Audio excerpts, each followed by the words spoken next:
அவருடைய சீடர்கள் கொஞ்சம் பேர் ஒரு பாதை வழியா நடந்து போயிட்டு இருக்கிறாங்க. வழியில ஒரு ஆறு, அதை கடக்க வேண்டியிருந்தது. ரொம்ப ஆழம் கிடையாது. அதனால எல்லாரும் இறங்கி நடக்க ஆரம்பிச்சாங்க.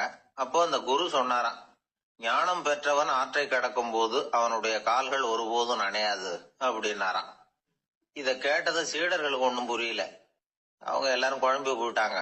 ஞானம் பெற்றவர்கள் காலு தண்ணீர்ல நனையாதுன்னு சொல்றாரே நம்ம குரு, ஆனா இவரு கால் இப்ப தண்ணீர்ல நனையுதே அப்படின்னா இவருக்கு இன்னும் ஞானம் கிடைக்கலன்னு அர்த்தமா? இப்படி எல்லாம் யோசிக்க ஆரம்பிச்சுட்டாங்க. ஒரு சீடன் மெதுவா கேட்டுட்டான், சுவாமி, ஞானியின் பாதங்கள் ஒருபோதும் நனையாது அப்படின்னு சொல்றீங்க, ஆனா உங்களுடைய பாதங்கள் நனைஞ்சிருக்குதே அப்படின்னா. முட்டாளே, நனைஞ்சிருக்கிற பாதங்கள் என்னுடையது இல்லைன்னார் குரு. அவரு சொல்றது சரிதான், அதுல ஒன்னும் குழப்பம் இல்லை. அந்த தண்ணீர் அவரை தொட முடியாது. குரு என்ன சொல்றாரு தெரியுமா? எதுவும் என்ன தொட முடியாது, ஏன்னா நான் இல்லை அப்படிங்கிறாரு. நானே இல்லைங்கிறப்போ எதுவும் என்ன தொட முடியாது. இந்த கால் என்னுடையதுங்கிற நினைப்பு இருந்தா தானே தண்ணீர் அதை தொடர்றது எனக்கு தெரியும்.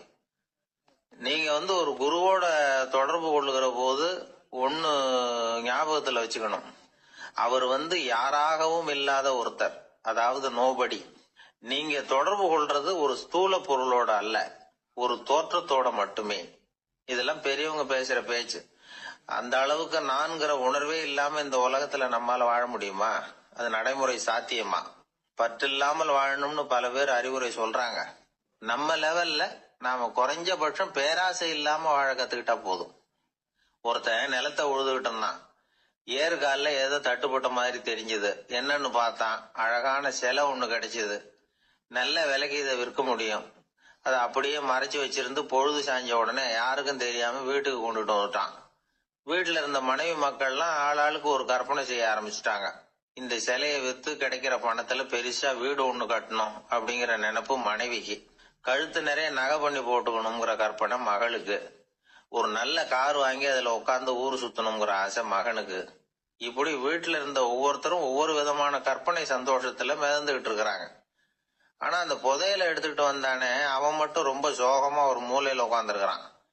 என்னாச்சு உங்களுக்கு, ஏன் இப்படி என்னத்தையோ பறி கொடுத்த மாதிரி உட்காந்துருக்குறீங்க அப்படின்னு கேட்டாங்க வீட்டுக்காரம்மா. இதுக்கு அவன் மெதுவா தலையை தூக்கி பதில் சொல்றான். அந்த நாள்ல காணாம போனது 18 சிலைகள் அப்படின்னு என்னுடைய பாட்டனார் சொல்லுவார். இன்னும் 17 சிலைகள் எங்க புதைஞ்சு கிடக்குதோ தெரியலையே அப்படின்னு பெருமூச்சு விட்டான். எனக்கு தெரிஞ்ச ஒருத்தர் இருக்கார். அவரு ஒரு பெரிய காவல்துறை அதிகாரி, ரொம்ப கண்டிப்பானவர். அவரை கண்டாவே எல்லாரும் பயப்படுவாங்க. அப்படிப்பட்டவர் வீட்டுக்கு போனா அப்படியே அடியோட மாறிடுவார். அங்க போய் பாத்தீங்கன்னா குழந்தைகளோட குழந்தையா அவர் விளையாடிட்டு இருப்பார். அலுவலக சமயத்துல பாத்தீங்கன்னா குதிரை முதுகுல அவர் உட்கார்ந்துருப்பார். வீட்டுல பாத்தீங்கன்னா அவரு முதுகுல குழந்தை உட்காந்துருக்கும். அவரு குதிரை மாதிரி போயிட்டு இருப்பார்.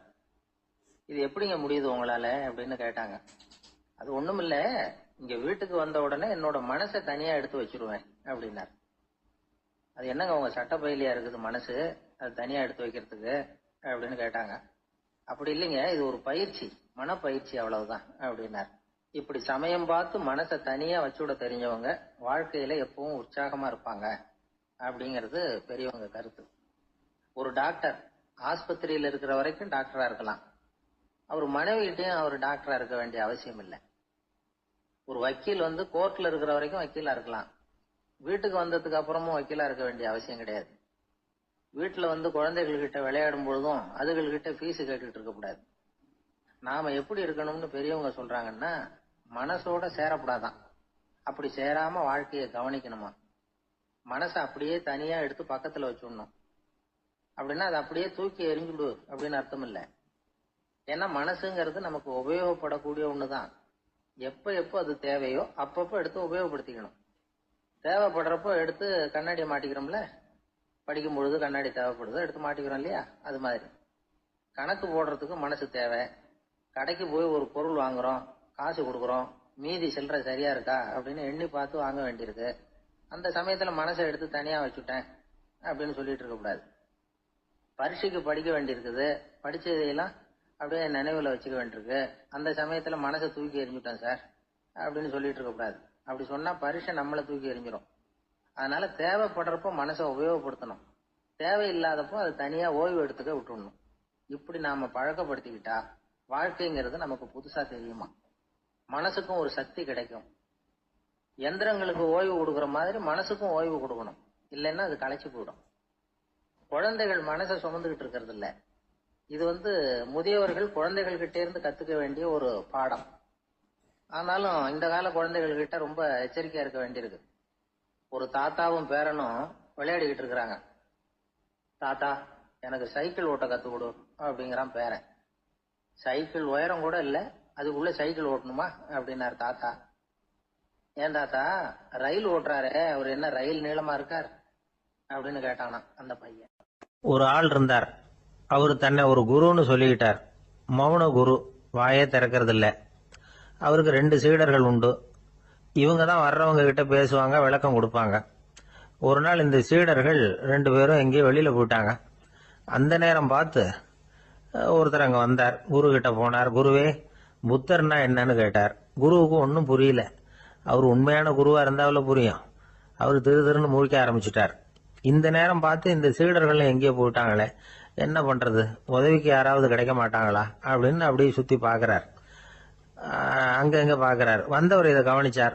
ஏதோ புரிஞ்சுக்கிட்டவர் மாதிரி அடுத்த கேள்வி கேட்டார். தர்மம்னா என்ன சுவாமின்னார். குருவுக்கு ரொம்ப சங்கடமா போச்சு. நம்ம நிலைமை இப்படி ஆயிட்டுதே, இக்கட்ல மாட்டிக்கிட்டோமே அப்படின்னு நினைச்சபடியே விட்டத்தை பார்த்தார். அப்புறம் குனிஞ்சு தரைய பார்த்தார். அப்படியே உட்காந்துக்கிட்டார். வந்தவர் உடனே அடுத்த கேள்விக்கு போயிட்டார். தியானம்னா என்ன சுவாமின்னார். பாவம் என்ன பண்ணுவார் அந்த குரு, பேசாம கண்ணை கெட்டியா மூடிக்கிட்டார். இது ஏதுடா வம்பா போச்சுன்னு. இவர் இப்படி பண்ணா கூட வந்தவர் சளைக்கல. இன்னொரு கேள்வியும் கேட்டார். ஆசீர்வாதம்னா என்ன அப்படின்னார். இவர் பார்த்தார். இப்படியே போனா இவர் கேள்வி கேட்கறத நிறுத்த மாட்டார் அப்படின்னு நினைச்சுக்கிட்டு எனக்கு ஒண்ணுமே தெரியாதுங்கிற பாவனையில 2 கையையும் விரிச்சு காட்டினார். வந்தவர் முகத்துல மகிழ்ச்சி, மன நிறைவு. ஏதோ எல்லாம் புரிஞ்சுக்கிட்ட ஒரு மாதிரி அங்கிருந்து புறப்பட்டு போனார். வழியில அந்த குருவோட சீடர்கள் 2 பேரையும் சந்திச்சார். உங்க குருவை தான் பார்த்துட்டு வரேன்னாரு இவரு. என்ன நடந்ததுன்னு கேட்டாங்க. இவர் விவரமா சொல்றார். உங்க குரு எவ்வளவு பெரிய ஞானி தெரியுமா? புத்தர்னா என்னன்னு கேட்டேன். அதுக்கு அவர் அப்படியும் இப்படியும் பார்த்தார். அதுக்கு என்ன அர்த்தம் தெரியுமா? மக்கள் புத்தரை அங்கேயும் இங்கேயும் தேடுறாங்க. உண்மையில அவர் அங்கேயும் இங்கேயும் தேடி கண்டுபிடிக்க முடியாது அப்படிங்கறத அவர் செய்கை மூலம் உணர்த்தினார். அதுக்கப்புறம் தர்மம்னா என்னன்னு கேட்டேன்.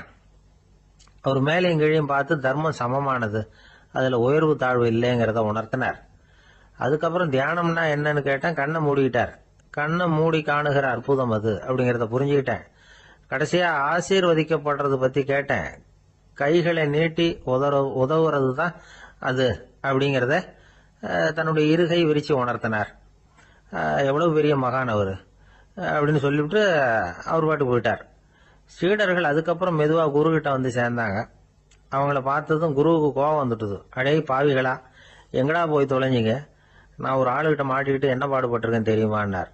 இது மாதிரிதான் நாம சாதாரண மனிதர்களின் புற வேடங்களிலேயே மயங்கி போயிடுறோம். அவங்க பேச்சு, செய்கை, பார்வை இதுல எல்லாம் ஏதோ பெரிய தத்துவம் இருக்கிறதாக நினைச்சுக்கிறோம். உண்மையிலேயே அந்த தத்துவங்கள் யாருக்கு சொந்தம்? அவங்களுக்கு இல்ல, நமக்கு தான் சொந்தம். நாம தானே அதை கற்பிச்சுக்கிட்டோம். நம்மை நாம அடையாளம் கண்டுக்கிறது இல்ல, நாம யாருங்கிறது நமக்கு புரியறது இல்ல. அதுதான் இன்னைக்கு நடக்கிறது. அதனாலதான் அடுத்தவங்களை தேடி ஓடிக்கிட்டு இருக்கிறோம். சில வீடுகளில் கூட இது மாதிரி சைகைகள் உண்டு. சில குடும்ப தலைவர்கள் தினமும் காலையில கண்ணை கெட்டியா மூடிக்கிட்டு கை 2ஐயும் சுத்தமா விரிச்சு வச்சுக்கிட்டே உட்காந்து தியானம் பண்றது வழக்கம். எதுக்காக அப்படி பண்றீங்கன்னு ஒருத்தரை பார்த்து கேட்டேன். இந்த மாசம் வாங்கின சம்பளம் பூரா தீர்ந்து போச்சு, இனிமே என் கையில சுத்தமா ஒண்ணும் இல்ல, புதுசா எதுவும் செலவு வச்சுடாதே அப்படிங்கறத அப்படி உள்ளங்கை 2ஐயும் விரிச்சு காட்டி அவங்களுக்கு உணர்த்துறேன் அப்படின்னார். ஒரு மனிதர், அவர் யாருக்கிட்டே தொலைபேசியில பேசிட்டு இருக்கிறார். கொஞ்சம் தூரத்துல நாம நிக்கிறோம். எட்டத்துல இருந்துகிட்டு அவரை கவனிக்கிறோம். அவர் போன்ல பேசுறத, அவர் பேசுகிற வார்த்தைகள் என்ன அப்படிங்கறது நம்ம காதுல விழல. ஆனாலும் அவர் பேசிக்கிட்டு இருக்கிறது நல்ல செய்தியா கெட்ட செய்தியா அப்படிங்கறத நம்மால யூகிக்க முடியும். மகிழ்ச்சியான செய்தியை பேசும்போது முகம் மலருது, புன்னகை பூக்குது. இதுல ஒண்ணு நீங்க கவனிக்கணும். தொலைபேசியில நாம பேசுறப்போ நம்மோட பேசுறவர் எதிரில் இல்ல. அவர் தொலைபேசி வழியா நம்ம குரலை மட்டும்தான் கேட்க போறார். நம்ம முகத்தை அவர் பார்க்க போறது இல்ல. அப்படி இருந்தும் அப்ப நம்ம முகம் ஏன் மலரணும் அப்படின்னா இதுதான் உடல் மொழி, பாடி லாங்குவேஜ் அப்படின்னு சொல்றாங்க. நம்ம அறியாமலேயே நம்ம உடம்பு செய்திகளை தெரிவிக்குது பாருங்க, அதுதான் உடல் மொழி. ஒரு மனிதர் தொலைபேசியில பேசிக்கிட்டு இருக்கிறத நீங்க தூரத்துல இருந்து கவனிச்சுக்கிட்டே அவர் நண்பரோட பேசுறாரா, மனைவியோட பேசுறாரா, குழந்தையோட பேசுறாரா, இல்ல மேல் அதிகாரி கிட்ட பேசுறாரா, அல்லது அவருக்கு கீழே பணிபுரிகிறவர்கள் கிட்ட பேசுறாரா அப்படிங்கறத கண்டுபிடிக்கலாம். அதுக்கு காரணம் அவருடைய உடல் மொழி. இந்த உடல் மொழி கூட நம்ம வாழ்க்கையின் முன்னேற்றத்துக்கு பயன்படும். இத பத்தி எல்லாம் கூட சில நிபுணர்கள் ஆராய்ச்சி பண்ணி பார்த்திருக்கிறாங்க. அவங்க சில விவரங்களை சொல்றாங்க. குறிப்பா ஒருத்தர் தன்னுடைய நாற்காலியில கிட்டத்தட்ட படுத்துக்காத குறையா உட்கார்ந்து இருக்கிறாருன்னு வச்சுக்கோங்க. எதிர இருக்கிறவர் பேசுறது அவருக்கு பிடிக்கலன்னு அர்த்தமா. தலையை சொரிஞ்சுக்கிறது, வேற வேற திசைகள்ல பாக்குறது, கொட்டாவி விடுறது, கால்களை மாத்தி போட்டு உட்கார்றது, களைப்பா கை விரல்களை அப்படியே பின்னிக்கிறது, அடிக்கடி கடிகாரத்தை பாக்குறது, இப்படிலாம் ஒருத்தர் பண்ணிட்டு இருக்கிறாருன்னா நாம கூடிய சீக்கிரம் அந்த இடத்த விட்டு எழுந்திரிச்சு வந்துடுறது நல்லது. ஏன்னா இதெல்லாம் அவருடைய சலிப்பு, சோர்வு, ஆர்வமின்மை இதுக்கு அடையாளங்கள். நம்முடைய பேச்சு அவரை சலிப்படைய வச்சுட்டதுன்னு அர்த்தம். அவர் ரொம்பவும் சோர்ந்து போயிட்டாருன்னு பொருள். நம்முடைய பேச்சில் அவருக்கு ஆர்வம் இல்லைன்னு அர்த்தம். அதே நேரத்துல நாற்காலியின் நுனியில அமர்ந்து உடலை முன்னுக்கு நகர்த்தி எதிர இருக்கிறவரின் கண்களை பார்த்துக்கிட்டே பேசினாலும் சரி அல்லது பேச்சை கேட்டாலும் சரி, உங்க பேர்ல மத்தவங்களுக்கு உள்ள பிடிப்பு அதிகரிக்கும். நாம எப்படிப்பட்டவர்ங்கிறத நம்ம உடம்பும் நடை உடை பாவனையும் அடுத்தவங்களுக்கு காட்டி கொடுத்துரும். உங்க உடம்பு, உங்க பார்வை, நடை, உட்கார்ற விதம் இதை வச்சுக்கிட்டே நீங்க பொறுப்புள்ளவரா, முரடரா, அலட்சியமானவரா, மரியாதை தெரிஞ்சவரா, அடக்கமானவரா, நம்பிக்கைக்கு உரியவரா, நாணயம் இல்லாதவரா, பயந்தவரா, திறமசாலியா, அப்பாவியா அப்படிங்கறதெல்லாம் கண்டுபிடிச்சிடலாம். அதனால இந்த உடல் மொழியை புரிஞ்சுக்கிட்டு நம்மளை கொஞ்சம் சரிப்படுத்திக்கிட்டோம்னா வாழ்க்கையில சுலபமா பல காரியங்களை சாதிக்க முடியும். ஒரு மனநல மருத்துவமனை, அங்க ஒருத்தர் ஒரு நாற்காலியில உட்காந்துக்கிட்டு கார் ஓட்டுறது மாதிரி அப்படி பாவனை பண்ணிட்டு இருந்தார். ஸ்டேரிங்க திருப்புறது மாதிரி, பின்னாடி வர்ற வண்டியை நிக்க சொல்றது மாதிரி, அப்புறம் இவர் ஒதுங்கிக்கிட்டு அவருக்கு வழி விடுறது மாதிரி, இப்படிலாம் சேட்டைகள் பண்ணிட்டு இருந்தார் மனநல மருத்துவமனையில. இத பார்த்துக்கிட்டு இருந்த ஒருத்தர் பக்கத்துல இருந்த இன்னொருத்தர்கிட்ட கேட்டார், இவர் ஏன் இப்படி பண்றாரு, இவருக்கு ஏன் அப்படி வந்தது நிலைமை அப்படின்னு சொல்லி அவர் விசாரிச்சார். அப்ப அவர் விவரம் சொன்னார். வேற ஒண்ணும் இல்லைங்க, இவருக்கு கார் ஓட்டணும்னு ஆசை ரொம்ப காலமா, அது நிறைவேறாம போயிட்டுது. அதுக்கப்புறம் அவர் மனநோயாளியா மாறிட்டார். இங்க அழைச்சிட்டு வந்தாங்க. இங்க அழைச்சிட்டு வந்ததுல இருந்து அப்படிதான் பண்ணிட்டு இருக்கிறார். அப்ப கார் ஓட்டுறது மாதிரிலாம் பாவனை பண்ணிட்டு இருப்பார், திருப்புறது மாதிரி பண்ணுவார், பின்னாடி வர்றவங்களுக்கு இடம் விடுவார், இப்படிலாம் செய்யறார் அப்படின்னு விவரம் சொன்னாங்க. நீங்க சொல்லப்படாதா, இப்ப நீங்க கார் ஓட்டல, வெறும் நாற்காலியில தான் உட்கார்ந்து இருக்கிறீங்க அப்படின்னு நீங்க சொல்லப்படாதா அவருக்கு அப்படின்னு கேட்டாங்க. அது முடியாதுங்க, ஏன்னா அந்த காரை கழுவுறதுக்காக அவர் தினமும் எனக்கு 10 ரூபா கொடுத்துக்கிட்டு இருக்கிறார் அப்படின்னாராம் அங்க வேலை செஞ்சுக்கிட்டு இருந்த ஒருத்தர். அதனால வாழ்க்கையில நாம இந்த உடல் மொழியை புரிஞ்சுக்கணும். உடல் மொழிங்கிறது இப்ப ஆரம்பத்துல சொன்னது மாதிரி அந்த தொலைபேசியில பேசுறவங்கள தூரத்துல இருந்து பார்த்தாவே அவர் யாருகிட்ட பேசுறாரு, என்ன பேசுறாருன்னு தெரியும்.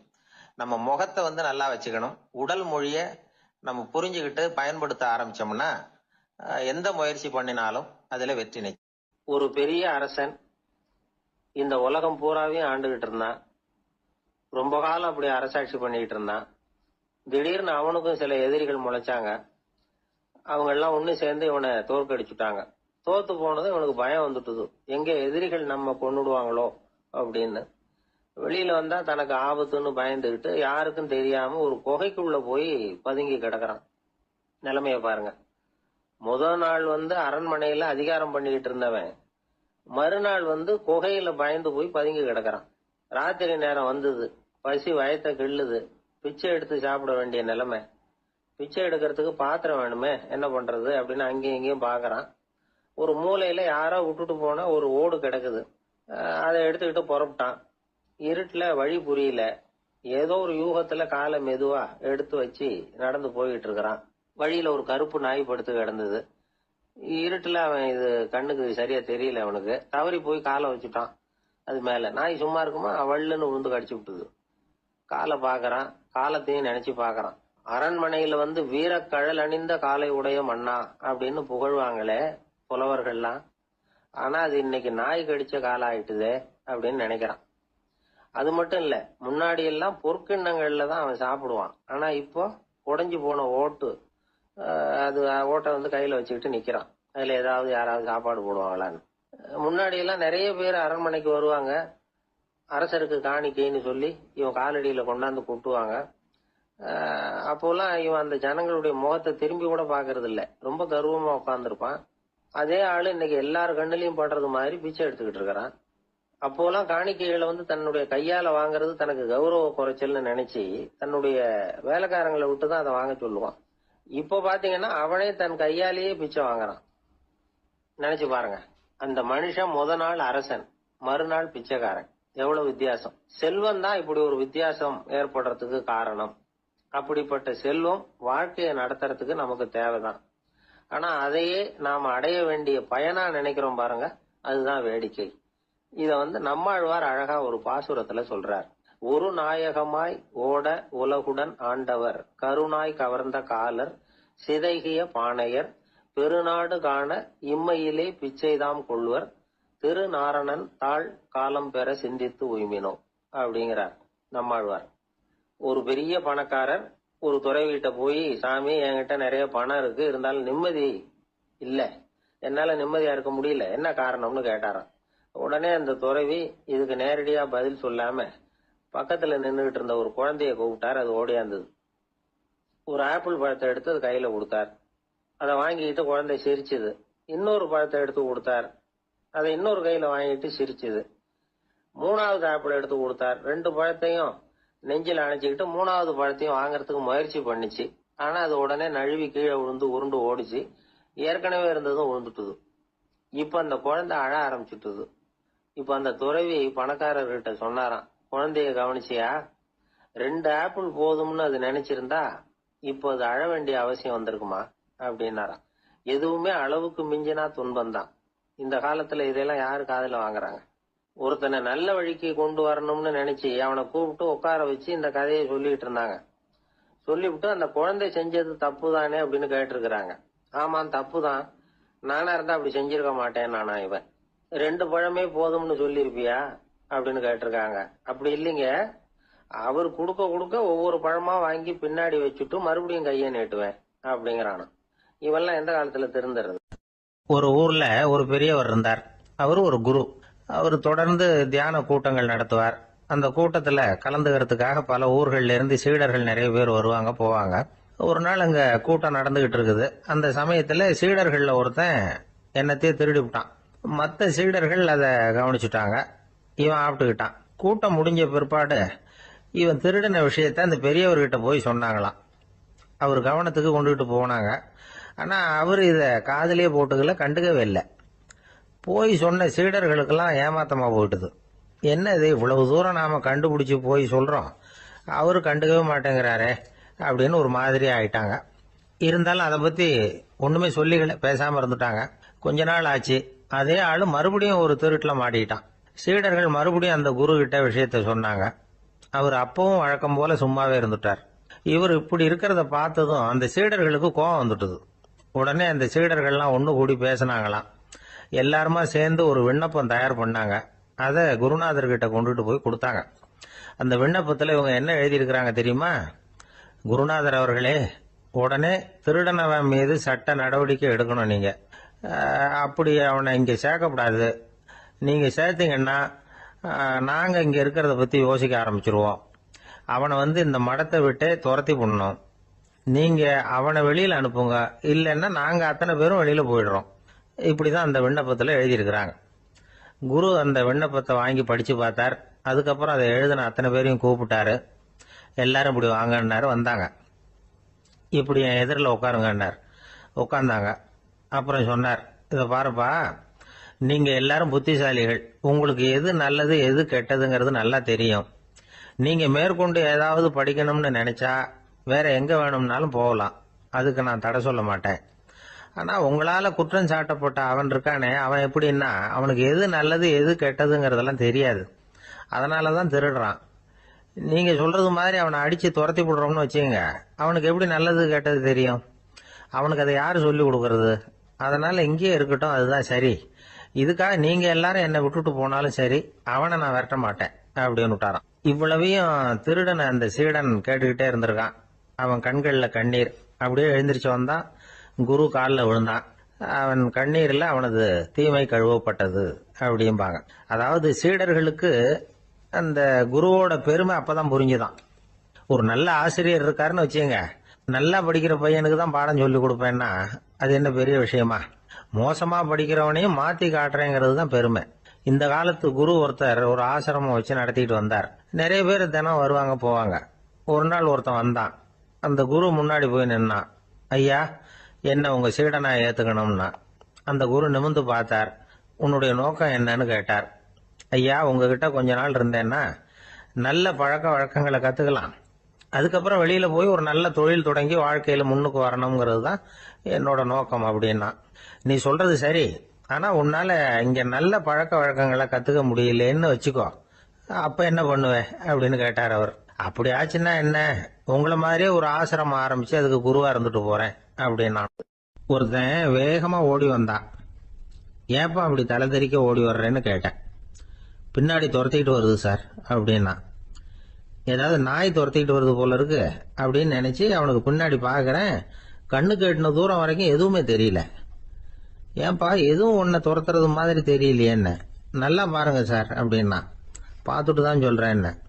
இதோ பாருங்க சார், இதுதான் என்ன துரத்துது அப்படின்னு அவன் காட்டுறான். அவன் சுட்டி காட்டின இடத்துல பார்த்தா அங்க அவனுடைய நிழல் தான் தெரியுது. என்னப்பா சொல்ற அப்படின்னு சொல்லி அவனை சந்தேகமா பார்த்தேன். அதுக்கப்புறம் தான் அவன் விவரமா பேசினான். சார், எனக்கு என் நிழலை கண்டா பிடிக்கிறது இல்ல. எப்ப பார்த்தாலும் இது என்னையே பின்தொடர்ந்து வந்துகிட்டு இருக்குது. இதை என்னால சகிக்கவே முடியல. இதை என்கிட்ட இருந்து பிரிக்கிறதுக்கு எவ்வளவோ முயற்சிகள்லாம் பண்ணி பார்த்துட்டேன், முடியலன்னா. அப்படி என்னென்ன முயற்சிகள் பண்ணினேன் அப்படின்னு கேட்டேன். அவன் என்னென்ன செஞ்சாங்கிறத விவரமா சொன்னான். அவன் என்ன பண்ணிருக்கிறான், ஒரு பெரிய குழியை தோண்டி அதுல தன்னுடைய நிழலை புதைச்சிருவோம் அப்படின்னு முடிவு பண்ணிட்டு மண்வெட்டி எடுத்துக்கிட்டு தோட்டத்து பக்கம் போயிருக்கான். ஆழமா ஒரு குழியை தோண்டி இருக்கான். குனிஞ்சு பாக்குறான். அந்த குழிக்குள்ள தன்னுடைய நிழல் தெரியுது. ஆஹா, இதுதான் சமயம், நிழல் இப்ப குழிக்குள்ள இருக்கு, மண்ணை போட்டு மூடி போடலாம் அப்படின்னு நினைச்சுக்கிட்டு கொஞ்சம் மண்ணை அள்ளி போட்டான். பார்த்தா இப்ப அந்த நிழல் அந்த மண்ணுக்கு மேல வந்து நிக்குது. இது ஏதுடா வம்பா போச்சு அப்படின்னு அவசரமா மண்ணை வாரி போட்டு மூடி பாக்குறான். குழி பூராவும் மூடி விட்டு பாக்குறான். மறுபடியும் நிழல் மேல வந்து உட்காந்துட்டு இருக்குது. சரி, இத குழியில புதைக்க முடியாது அப்படின்னு முடிவு பண்ணிட்டு இதை இங்கேயே இப்படியே விட்டுட்டு ஒரே ஓட்டமா ஓடி போடுவோம் அப்படின்னு நினைச்சு எடுத்தான் ஓட்டம். அது காலை நேரம். இவன் மேற்க நோக்கி ஓடிட்டு இருக்கிறான். ஓடி ஓடி பாக்குறான், நிழல் இவனை விட வேகமா இவனுக்கு முன்னாடி ஓடிட்டு இருக்கு. சரி, திரும்பி ஓடி பார்ப்போம் அப்படின்னு நினைச்சுக்கிட்டு அப்படியே சடார்னு திரும்பி ஓட ஆரம்பிச்சான். பார்த்தான், அப்பாடா நிழலை காணல. கொஞ்ச தூரம் ஓடி ஒரு இடத்துல நின்னு அப்படியே சாவகாசமா திரும்பி பாக்குறான். பின்னாடி நின்றுட்டு இருக்குது நிழல்.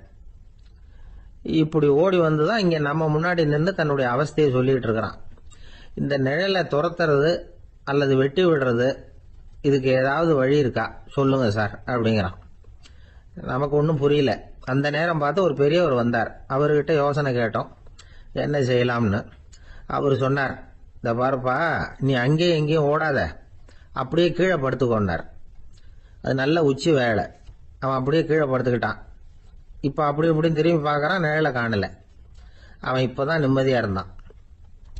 இப்ப அந்த பெரியவர் சொன்னார், எல்லா மனிதர்களுமே இப்படிதான் ஓடிட்டு இருக்கிறாங்க. நான் எனது அப்படிங்கிற ஆணவம் தான் அவங்கள துரத்திக்கிட்டு இருக்கு. அதை விட்டுட்டு ஓடணும்னு நினைச்சாலும் அது முன்னாடி வந்து நிக்குது. பரம்பொருளை நோக்கி ஓடுறப்போ இந்த ஆணவம் பின்னாடி வந்துடுது. பரிபூர்ண சரணாகதிங்கிற நிலையில அது முழுசுமா மறைஞ்சுடுது. தன்னை உணர்கிற வேலை அது.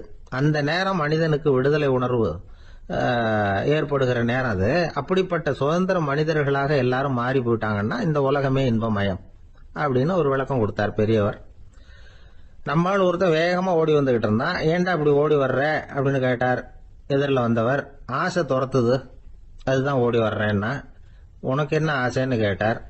எனக்கு ஒன்றும் ஆசை இல்லைங்க, என்னை எப்படியாவது பிடிச்சுடணும்னு போலீஸ்காரங்களுக்கு ஆசை. அந்த ஆசை இப்ப என்ன துரத்தி பின்னாடி வந்துகிட்டு இருக்குது. அதுதான் தப்பிச்சு வந்துகிட்டு இருக்கிறேன். குறுக்க நிக்காதீங்க சார், வழியை விடுங்க அப்படின்னு சொல்லிவிட்டு வேகமா ஓடி மறைஞ்சான். அசோக மன்னர் வந்துகிட்டு இருக்கார். அவருடைய ஆலோசகர்கள் எல்லாம் பக்கத்துல வந்துகிட்டு இருக்கிறாங்க. அந்த சமயத்துல எதிரில் ஒரு புத்த பிக்ஷு வர்றார். அசோகர் பாக்குறார். ஓடி போய் அவர் காலில் விழுந்து வணங்குறார். அசோக மன்னரின் தலை அந்த புத்த துறவியின் பாதத்துல பட்டுக்கிட்டு இருக்கு. பக்கத்துல நின்றுகிட்டு இருந்த அமைச்சருக்கு இது ரொம்ப சங்கடமா போச்சு. ரொம்ப வருத்தப்பட்டார். நம்ம அசோக சக்கரவர்த்தி எப்பேற்பட்டவர், அவரோட தலை ஒரு சன்னியாசியின் பாதத்துல படுறதா அப்படின்னு நினைச்சு ரொம்ப கவலைப்பட்டார். அரண்மனைக்கு திரும்பினதும் அமைச்சர் மெதுவா ஆரம்பிச்சார். அரசே, எனக்கு ரொம்ப வருத்தமா இருக்குது அப்படின்னார். எதுக்குன்னார் மன்னர். அசோக சக்கரவர்த்தியின் தலை, அதாவது அந்த சிரம், ரொம்ப மதிப்புமிக்க ஒன்று. அது ஒரு சன்னியாசியின் காலில் படலாமா அப்படின்னார். அசோகர் பதில் சொல்லல, சிரிச்சார், போயிட்டார். அதுக்கப்புறம் ஒரு சரியான சந்தர்ப்பத்துக்காக காத்துக்கிட்டு இருந்தார். ஒரு நாள் அமைச்சரை கூப்பிட்டார். எனக்கு 3 தலைகள் வேணும் அப்படின்னார். சொல்லுங்க, கொண்டுகிட்டு வரேன் அப்படின்னார் அமைச்சர். அசோகர் சொன்னார், முதல்ல எனக்கு தேவையானது ஒரு ஆட்டின் தலை, 2வது ஒரு புலியின் தலை, 3வது ஒரு மனிதனின் தலை. இதுதான் அசோகர் கேட்டது. எங்க இருந்தாலும் கொண்டு வாங்கன்னார். அமைச்சர் புறப்பட்டார். ஆட்டுத்தலை, புலித்தலை கிடைச்சிட்டுது. அப்புறமா ஒரு சுடுகாட்டுக்கு போய் ஒரு மனித தலையும் சேகரம் பண்ணிட்டு ராஜா கிட்ட வந்துட்டார். அரசே, உங்கள் ஆணைப்படி 3 தலைகளையும் கொண்டு வந்திருக்கிறேன்னார். அசோகர் பார்த்தார். ரொம்ப நல்லது, இப்ப இது 3ஐயும் எடுத்துக்கிட்டு போய் சந்தையில வித்துட்டு வாங்க அப்படின்னார். அமைச்சர் அதுகளை எடுத்துக்கிட்டு சந்தைக்கு போனார். முதல்ல ஆட்டுத்தலை நல்ல விலைக்கு வித்து போச்சு. நல்ல விலை கொடுத்து வாங்கிட்டு போட்டாங்க. அடுத்தபடியா புலி தலைய ஒருத்தர் வாங்கிட்டார். அதை பாடம் பண்ணி வீட்டுல மாட்டி வைக்கலாமே அப்படின்னு நினைச்சு அதையும் வாங்கிட்டு போட்டார். மனித தலையை மட்டும் வாங்கறதுக்கு யாரும் முன் வரல. எல்லாரும் அதை பார்த்துட்டு விலைக்கு போக ஆரம்பிச்சாங்க. அமைச்சர் திரும்பி வந்தார். அரசே, இந்த தலையை மட்டும் யாரும் வாங்க மாட்டேங்கிறாங்க அப்படின்னார். சரி, பரவாயில்ல, இதை இலவசமாவே எனாமாவே யாருக்கிட்டையாவது கொடுத்துட்டு வந்துருங்க அப்படின்னார். அமைச்சர் மறுபடியும் சந்தைக்கு போனார். இதை இலவசமா தரேன், இதை வாங்கிக்கோங்க அப்படின்னார். அப்பவும் அதை யாரும் வாங்கிக்கிறதுக்கு தயாரா இல்லை. மறுபடியும் திரும்பி வந்து மன்னர்கிட்ட விவரத்தை சொன்னார். இப்போ மன்னர் சொல்றார், அமைச்சரே, உயிர் இருக்கிற வரைக்கும் தான் இந்த தலைக்கு மதிப்பு. ஜீவன் போனதுக்கு அப்புறம் அதோட மதிப்பும் போயிடுது. அதனால மதிப்பு இருக்கும் பொழுதே பெரியவர்கள் பாதம் பணிந்து அந்த புனிதத்தை பெற்றுக்கொள்ளணும் அப்படின்னார். பணிவுங்கிறது வேற, அடிமைத்தனம்ங்கிறது வேற. பெரியவர்களை பணிவது நமக்கு பெருமை தரக்கூடிய விஷயம். இதை மனசுல வச்சுக்கிட்டு எப்போ காலில் விழணும், எப்போ காலில் விழக்கூடாது அப்படிங்கறத முடிவு பண்ணிக்கணும்.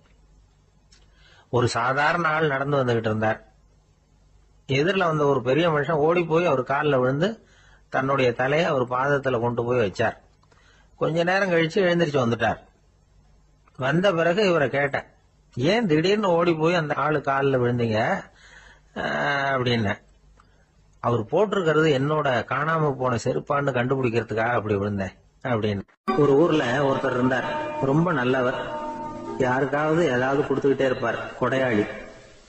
தினமும் யாராவது ஒருத்தருக்கு ஏதாவது கொடுக்கலன்னா அவருக்கு தூக்கம் வராது. அப்படி ஒரு பழக்கம்.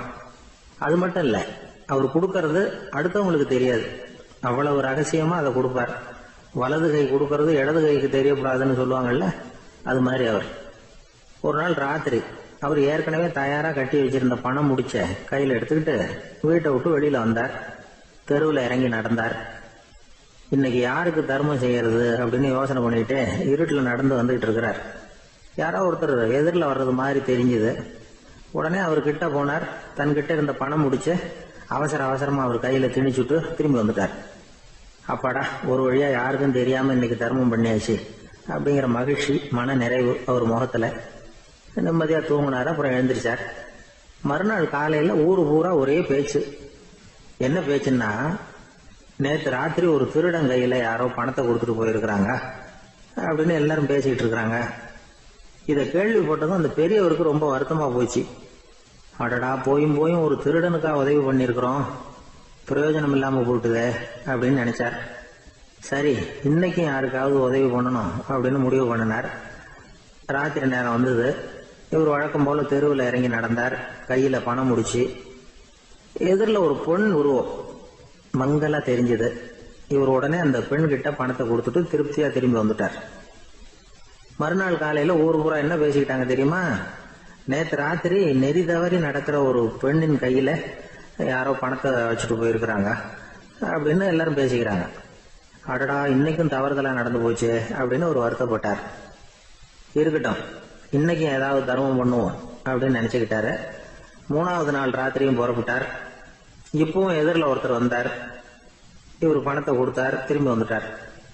மறுநாள் மக்கள் என்ன பேசிக்கிட்டாங்கன்னா, நேற்று ராத்திரி ஒரு செல்வந்தர் கையில யாரோ பணத்தை கொடுத்துட்டு போயிருக்கிறாங்க அப்படின்னு பேசிக்கிட்டாங்களாம். அவருக்கு ரொம்ப வருத்தமா போயிட்டுது. என்ன இது தினம் இப்படி ஆகிட்டு இருக்குதே அப்படின்னு நினைச்சுக்கிட்டே படுத்து தூங்கினார். அன்னைக்கு ராத்திரி ஒரு கனவு. அந்த கனவுல இறைவன் வந்து சொன்னாராம், இத பாருப்பா, நீ கொடுத்த தர்மம் வீணா போயிடல. உன்கிட்ட பணம் வாங்கின அந்த திருடன் திருந்திட்டான், அந்த பொண்ணும் திருந்திட்டா, அந்த செல்வந்தனும் கொடையாளி ஆயிட்டான், எல்லாருக்கும் உதவி பண்ண ஆரம்பிச்சுட்டான் அப்படின்னு சொன்னாராம். இந்த கதையை சொன்னவர் யாருன்னா நபிகள் நாயகம். இதுல உள்ள கருத்து என்னன்னா, நல்ல மனசோட தர்மம் பண்ணுனா அது வீணா போறதில்லை. இன்னொரு கருத்து, தர்மம் வந்து தன்னை மட்டுமல்ல அடுத்தவங்களையும் தீமையிலிருந்து காப்பாற்றும். இதுதான் நாம புரிஞ்சுக்க வேண்டியது. இந்த காலத்திலயும் இது மாதிரி சில சம்பவங்கள் நடக்கிறது உண்டு. ஒரு பெரியவர் இருட்டில் நடந்து வந்துகிட்டு இருந்தாரு. எதிரில் வந்த ஒருத்தன் வலுக்கட்டாயமா ஒரு கையை பிடிச்சி ஒரு பண முடிப்பை கொடுத்து வச்சுக்க சொல்லிவிட்டு விலைக்கு போயிட்டான். பெரியவருக்கு ஆச்சரியம், இந்த காலத்திலயும் இப்படி வலது கை கொடுக்கறது இடது கைக்கு தெரியக்கூடாதுன்னு நினைக்கிற கொடையாளிகள் உண்டு போல இருக்கு அப்படின்னு யோசனை பண்ணிக்கிட்டே நடந்தார். கொஞ்ச தூரம் போயிருப்பாரு. அதுக்குள்ள அதே ஆள் திரும்பி வந்தான். கொடுத்த பண முடிப்பை திருப்பி கொடுங்க அப்படின்னு கேட்டு வாங்கிட்டான். இவருக்கு ஒன்றும் புரியல. ஏன் இப்படி பண்றேன்னார். அது ஒண்ணும் இல்லைங்க, கொஞ்ச நேரம் இதை உங்ககிட்ட கொடுத்து வச்சிருந்தேன் அவ்வளவுதான் அப்படின்னா. ஏன்னு கேட்டார். என்னை பின்னாடி போலீஸ் தேடிக்கிட்டு வந்துகிட்டு இருக்குது, அதுதான் அப்படி பண்ணேன், இப்ப போயிட்டுது, இனிமே ஒன்றும் பயம் இல்லை அப்படின்னு சொல்லிவிட்டு அவன் பாட்டுக்கு நடந்து போறான். ஒரு சன்னியாசி, அவரு ஒரு நாள் ஒரு கனவு கண்டாராம். அந்த கனவுல அவர் சொர்க்கத்துக்கு போறார். அங்க ஒரு பெரிய திருவிழா நடந்துகிட்டு இருக்குது. எங்க பார்த்தாலும் அலங்கார வளைவுகள், வண்ணமயமான விளக்குகள், பாதைகள் பூரா மலர்கள், எல்லா கட்டடங்களும் ஒளிமயம். அவ்வளவு கோலாகலமா பிரம்மாண்டமா அந்த திருவிழா நடந்துகிட்டு இருக்குது. அது என்ன திருவிழாங்கிறது இந்த சன்னியாசிக்கு புரியல. அங்க எதிரில் வந்துகிட்டு இருந்த ஒருத்தரை நிறுத்தி, என்ன விசேஷம் இங்க அப்படின்னு விசாரிச்சாராம். உனக்கு தெரியாத விஷயம், இன்னைக்கு இறைவனுக்கு பிறந்த நாள், அதைத்தான் எல்லாரும் சேர்ந்து கொண்டாடுறோம். இதுக்காக பிரம்மாண்டமான ஊர்வலம் ஒண்ணு வரப்போகுது, இறைவனே அந்த ஊர்வலத்துல கலந்துகிறார் அப்படின்னார் அவரு. உடனே அந்த சன்னியாசி ஒரு மரத்து நிழல்ல ஒதுங்கி நின்றுகிட்டார். ஊர்வலம் வந்துகிட்டு இருக்குது. முதல்ல ஒரு குதிரை வந்துகிட்டு இருக்கு, அது மேல ஒருத்தர் உட்காந்துருக்கிறார். அவருக்கு பின்னாடி நிறைய பேர் கூட்டமா வந்துகிட்டு இருக்கிறாங்க. இவ்வளவு கூட்டம் இவர் பின்னாடி வருதே, யார் இவரு அப்படின்னு கேட்டார். ஒரு மதத்தின் பெயரை சொல்லி, இவர் வந்து அந்த மதத்தின் தலைவர், அவரை பின்பற்றுகிற மக்கள் கூட்டம் பின்னாடி வந்துகிட்டு இருக்குது அப்படின்னு விவரம் சொல்லி இருக்கிறாங்க. இவங்களுக்கு அடுத்தபடியா இன்னொரு குதிரையில ஒருத்தர் வந்துகிட்டு இருக்கிறார். அவருக்கு பின்னாடி ஏகப்பட்ட கூட்டம். இவர் யாருங்க அப்படின்னு கேட்டிருக்காரு சன்னியாசி. அங்க இருக்கிறவங்க விவரம் சொல்லி இருக்கிறாங்க. இன்னொரு மதத்தின் பெயரை சொல்லி, இவர் அந்த மதத்தினுடைய தலைவர், அவர் வழியை பின்பற்றுகிறவர்கள் அவர் பின்னாடி கூட்டமா வந்துகிட்டு இருக்கிறாங்க அப்படின்னு இருக்காங்க. இப்படி ஒவ்வொருத்தரா குதிரை மேல வந்துகிட்டே இருக்கிறாங்க. அவங்கள பின்பற்றியும் ஒவ்வொரு கூட்டம் வந்துகிட்டே இருக்குது. அந்த பெரிய ஊர்வலம் அது பாட்டுக்கு போயிட்டு இருக்குது. கடைசியா அது முடிஞ்சது ரொம்ப நேரம் கழிச்சு. அதுக்கப்புறம் கொஞ்ச நேரம் கழிச்சு ஒரு வயசான ஆள் குதிரை மேல வந்துகிட்டு இருக்கிறார். ஆனா அவருக்கு பின்னாடி யாருமே இல்லை. அவர் பரிதாபமா தனியா வந்துகிட்டு இருக்கிறார். அவர் அந்த ஊர்வலத்தை சேர்ந்தவரா இல்லையாங்கிறதே தெரியல. இவர் யாரு, இவர் ஏன் இப்படி தனியா வந்துகிட்டு இருக்கிறார் அப்படின்னு கேட்டிருக்காரு அந்த சன்னியாசி. என்னது இப்படி கேக்குறீங்க, இவர் தான் கடவுள், இவருக்காக தான் இன்னைக்கு இந்த ஊர்வலமே நடக்குது, இவருக்கு தான் இன்னைக்கு பிறந்த நாள், முன்னாடி போற ஊர்வலம் பூரா இவருடைய பிறந்த நாளை கொண்டாடுறதுக்காகத்தான் அப்படின்னு இருக்காங்க. இதை கேட்டதும் அந்த சன்னியாசிக்கு திடுக்குன்னு தூக்கி போட்டிருக்கு. இது வரைக்கும் கனவு கண்டுகிட்டு இருந்தவர் முடிச்சுக்கிட்டார். அதுக்கப்புறம் தான் யோசிச்சு பார்த்திருக்கார். உண்மைதான், மக்கள் எல்லாரும் வந்து பக்தி மார்க்கத்துல போறதா நினைச்சுக்கிட்டு பாதை மாறி போயிட்டு இருக்கிறாங்க. கடவுளை பின்பற்றுவதாக நினைக்கிறாங்க பக்தர்கள். ஆனா கடவுளுக்கு பின்னாடி யாருமே இல்லை. இன்னமும் இயல்பா இதை பத்தி யோசிச்சு பார்த்தா, உண்மைக்கு பின்னாடி தான் நான் போய்கிட்டு இருக்கேன் அப்படின்னு நிறைய பேர் சொல்றாங்க. ஆனா அந்த உண்மை வந்து அனாதையா போய்கிட்டு இருக்குது. அப்படி ஆயிட்டுது உலகம். இந்த காலத்திலயும் ஒரு ஊர்வலம், ஒரு பெரிய மனுஷருக்கு பிறந்த நாள் விழா. அவரு குதிரை மேல ஏறி முன்னாடி போயிட்டு இருக்கிறார். அவருக்கு பின்னாடி ஒரு 100 பேர் தொண்டர்கள், அவங்க பாட்டுக்கு போறாங்க. எல்லாம் பணம் கொடுத்து ஏற்பாடு பண்ணவங்க, எல்லாம் பணம் வாங்கிட்டு பின்னாடி போயிட்டு இருக்கிறாங்க. கொஞ்ச தூரம் நடந்ததும் கால் வலிக்க ஆரம்பிச்சுட்டுது. ஒவ்வொருத்தரா அப்படியே ஒதுங்க ஆரம்பிச்சுட்டாங்க. அதான் முன்னாடியே பணம் கிடைச்சுட்டுதே, இனிமே ஒதுங்கினா என்னன்னு ஒதுங்கிட்டாங்க. ஒரு கட்டத்துல குதிரையில போறவர் தற்செயலா திரும்பி பாக்குறாரு, பின்னாடி யாருமே இல்ல, எல்லாரும் ஓடி போயிட்டாங்க. ஒரே ஒரு ஆள் மட்டும் ரொம்ப விசுவாசமா பின்னாடி நடந்து வந்துகிட்டு இருந்தான். ஏன்பா நீ மட்டும் வந்துகிட்டு இருக்கிறியே, நீ வீட்டுக்கு போகலையான்னு கேட்டிருக்காரு அவரு. நீங்க அந்த குதிரையையும் அதுக்குள்ள வாடகை பணத்தையும் கொடுத்துட்டீங்கன்னா நானும் போயிடுவேன் அப்படின்னு நானா இந்த ஆள். ஒரு காட்டுல ஒரு நரி இருந்தது. ஒரு நாள் காலை நேரம் அது தன்னுடைய இருப்பிடத்திலிருந்து வெளியில வந்தது. கொஞ்ச தூரம் நடந்து வந்தது. அப்பதான் அது தன்னோட நிழலை கவனிச்சு பார்த்தது. பார்த்தா அது ரொம்ப நீளமா பெருசா இருக்குது. காலை நேரத்துல நிழல் அப்படித்தானே இருக்கும். ஆனா அந்த நரிக்கு அந்த விஷயம் தெரியல. தன்னுடைய நீண்ட பெரிய நிழலை பார்த்து ஆச்சரியப்பட்டது. ஆஹா, நாம இவ்வளவு பெருசாவா இருக்கிறோம் அப்படின்னா என்னுடைய காலை சாப்பாட்டுக்கு ஒரு யானை இல்லைன்னா ஒரு ஒட்டகம் கிடைச்சாதான் சரியா இருக்கும் போல இருக்கு அப்படின்னு முடிவு பண்ணிக்கிட்டது. உடனே ஒரு யானை அல்லது ஒட்டகத்தை தேடி அலைஞ்சது, எங்க கிடைக்கும்னு. கிடைக்கவே இல்லை. மத்தியானம் 12 மணி ஆயிட்டுது. பசியோட அலையுது. இப்ப தன்னோட நிழலை பார்த்தது. அது மத்தியான நிழல் எப்படி இருக்கும், அது ரொம்பவும் குறுகி போய் தெரிஞ்சது. உடனே அந்த நரி என்ன நினைச்சுக்கிட்டு தான் தெரியுமா, காலை ஆகாரம் சாப்பிடாததுனால நம்ம உடம்பு இப்படி அழிச்சு போட்டுதே அப்படின்னு நினைச்சுக்கிட்டு தான். கொஞ்ச நேரம் கழிச்சு மறுபடியும் தன்னுடைய நிழலை பார்க்குது. அது இன்னமும் குறுகி போய் காலடியிலேயே வந்துட்டுது. அதுக்கு பயமா போயிடுது. ஐயோ, இன்னும் கொஞ்ச நேரத்துல நாம இறந்துருவோம் போல இருக்க, இப்ப என்ன செய்யறது? இந்த சமயத்துல ஒரு எறும்பு கிடைச்சா கூட போதும், அதை நம்ம காலை ஆகாரமா நினைச்சு சாப்பிட்டுள்ளாமே அப்படின்னு நினைச்சுதான். நம்முடைய நிழல் கூட நம்மள மாதிரியே தான் அடிக்கடி மாறிக்கிட்டே தான் இருக்குது. அது எப்பவும் ஒரே மாதிரி இருக்கிறது இல்ல. மனிதனுக்கு ஏற்படுகிற தன்முனைப்பு இருக்கு பாருங்க, ஈகோ, அது கூட ஒரு நிழல் மாதிரி தானா. அப்படி நினைக்க ஆரம்பிச்சுட்டா அதனால ஏதும் பிரச்சனை வராதான். தன்முனைப்பை நிழல் போலவே ஏற்றுக்கொள்ளுங்கள் அப்படிங்கிறது பெரியவங்க கருத்து. ஒரு காரியத்தை வெற்றிகரமா நல்ல விதமா செஞ்சு முடிக்கிறோம்னு வச்சுக்கோங்க, அந்த சமயத்துல ஒரு வித நுட்பமான தற்பெருமை நமக்குள்ள உண்டாகுது. இது இயற்கையானது, அதனால இது மேல பற்று வைக்கக்கூடாது. அப்படி வைக்க ஆரம்பிச்சுட்டா அந்த தற்பெருமை ஒரு நிரந்தர விருந்தாளியா நம்ம கிட்ட தங்கிக்கும். நம்ம நிழல் எப்படின்னு பாருங்க, நாம நடக்கும் பொழுது நம்ம பின்னாடியே வரும். தன்முனைப்பையும் அப்படியே நினைச்சுக்குங்க. நிழல் யாருக்கும் எந்த பிரச்சனையையும் உண்டாக்குறது இல்லை. ஆனா அந்த நிழலை கண்டே நாம பயப்பட ஆரம்பிச்சுட்டா நாம எதுலயும் வெற்றி காண முடியாது. நிழலோட சண்டை போடக்கூடாது. அது மாதிரி தன்முனைப்போடவும் நாம சண்டை போட வேண்டியதில்லை. இல்லாத ஒன்றோடு சண்டை போடுறது எப்படின்னா, அது இருட்டோட சண்டை போடுறது மாதிரி. நாம நிழல் கிடையாது, நம்ம கிட்ட இருக்கிற தன்முனைப்பு ஒரு நிழல். நம்ம நிழலையும் நமக்கு சமமா பாக்குறோம் பாருங்க, அங்கதான் சிக்கலே ஆரம்பம். இப்போ நாம நடந்து போயிட்டு இருக்கிறோம், நம்ம நிழல் தரையில விழுது. யாரோ ஒருத்தர் நம்ம நிழல் மேல காலை வச்சு நடந்து போறார். உடனே அவர்கிட்ட சண்டைக்கா போறோம், ஏண்டா என் நிழலை மிதிச்ச அப்படின்னு. நமக்கு தெரியும் அது நிழல் தாங்கிறது. அவர் உங்க மேல நடக்கல, உங்களுடைய நிழல் மேலதான் நடக்கிறார். அது மாதிரி உங்க தன்முனைப்பின் மேல யாராவது நடந்தா உங்களை அவமானப்படுத்துறதா நினைக்கிறீங்க. காரணம், நாமளும் நம்ம தன்முனைப்பும் ஒண்ணுங்கிற நினைப்பு தான் காரணம், மற்றபடி வேற ஒண்ணும் கிடையாது. நம்ம நிழல் மேல நடக்கிறவர் நம்மளை காயப்படுத்துறது இல்ல. தன்முனைப்பை வேண்டாத ஒன்னாவும் பார்க்க வேண்டியதில்லை. அது இயற்கை. நிழலை உங்க முன்னாடி வைக்க வேணாம், அது உங்க பின்னாடியே இருக்கட்டும். நிழலின் நிழலாகி விடாதீர்கள், நீங்கள் நீங்களாகவே இருங்கள். இதுதான் சான்றோர் சிந்தனை. ஒரு பேருந்துல ஒரே நெரிசல்.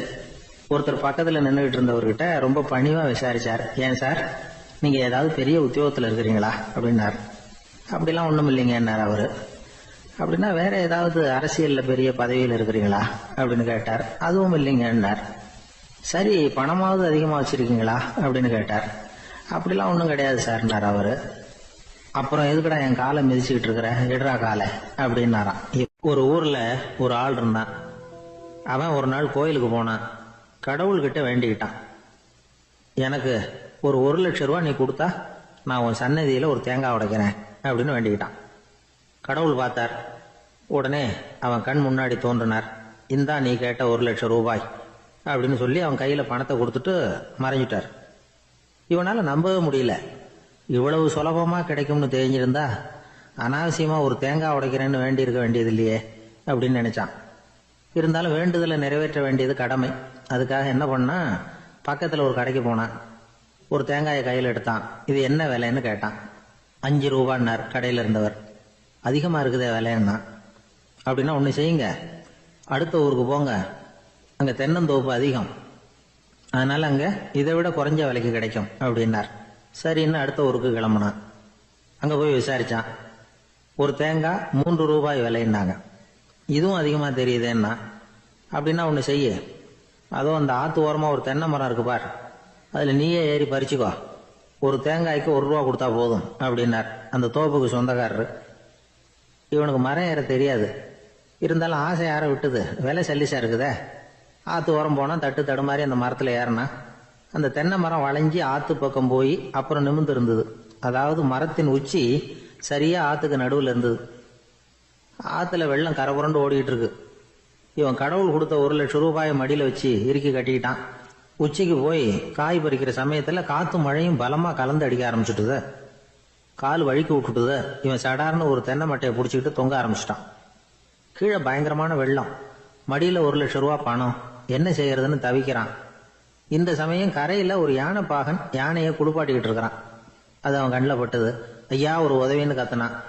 அவன் என்ன செய்யணும்னு கேட்டான். உன் யானையை மெதுவாக இங்கே அழைச்சிட்டு வா, எனக்கு நேராக கீழே நிறுத்து, என் காலை பிடிச்சி மெதுவாக கீழே இறக்கி விட்டுரு, என் மடியில் இருக்கிற பணத்தில் உனக்கு 10,000 ரூபா தரேன் அப்படின்னா. அவன் பார்த்தான், காலை கையை பிடிச்சா கூட எவனும் இந்த காலத்தில் 10 ரூபாய்க்கு மேலே தரமாட்டேங்கிறான், இவன் காலை பிடிச்சா 10,000 தர்றேங்கிறான் அப்படின்னு யோசனை பண்ணான். உடனே யானையை கொண்டுட்டு போனான். அவனுக்கு நேராக கீழே நிறுத்தினான். அவன் காலை பிடிச்சான். அவ்வளவுதான். அந்த நேரம் பார்த்து யானை மெதுவாக நடந்து அப்பால போட்டுது. இப்போ யானை பாகன் அவன் காலை கெட்டியாக பிடிச்சிக்கிட்டு தொங்குறான். பரிதாபமாக மேலே பார்க்குறான். அவன் மட்டையை பிடிச்சிக்கிட்டு தொங்குறான். இப்போ யானை பாகன் சொல்கிறான், தம்பி மட்டையை விட்டுறாத, கெட்டியாக பிடிச்சிக்கோ, நான் உனக்கு 10,000 ரூபா தரேன், இதோ மடியில் தான் வச்சிருக்கேன்னா. மேலே தொங்குறவனுக்கு இந்த நிலைமையிலேயும் ஒரு சந்தோஷம், மேற்கொண்டு ஒரு 10,000 ரூபா நமக்கு கிடைக்கும் போல இருக்கே அப்படின்னு. இந்த சமயத்தில் ஒருத்தன் ஒட்டகத்தை ஓட்டிகிட்டு வந்தான் அந்த பக்கமாக குளிப்பாட்டுறதுக்கு. யானை பாகம் பார்த்துட்டான். ஐயா ஒட்டகக்காரரே, அதை இங்கே கொண்டுட்டு வா, எங்கள் காலை பிடிச்சி பத்திரமா இறக்கி விடு, நாங்கள் பணம் கொடுக்குறோம்னா. அவனும் பணத்துக்கு ஆசைப்பட்டு வந்தான்.